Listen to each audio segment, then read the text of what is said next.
успешных бизнесменов.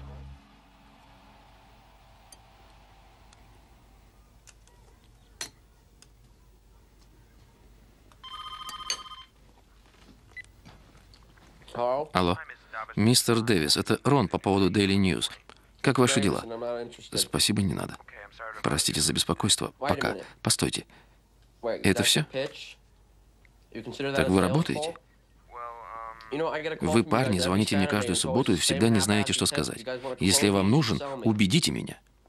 Хорошо. Ну же, начните сначала. Ладно. Привет. Это Рон по поводу Daily News. Как ваши дела? Паршиво. Что вам нужно?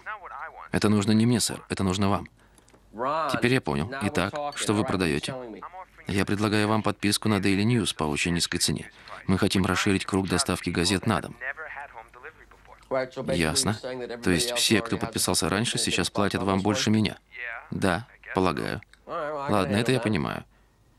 Но почему я должен брать вашу газету? То есть, почему бы мне не взять New York Times или Village Voice, например? Village Voice дается бесплатно, если хотите, вы ее получите. Но в Daily News есть то, что не дают другие газеты. Истинный дух Нью-Йорка. У нас лучшие статьи, много красивых фотографий Нью-Йорка и самая надежная доставка в городе. Что скажете? Знаете что, Рон? Полагаю, вы продавец. Отличная работа, друг. Так вы покупаете подписку? Нет, я получаю Таймс.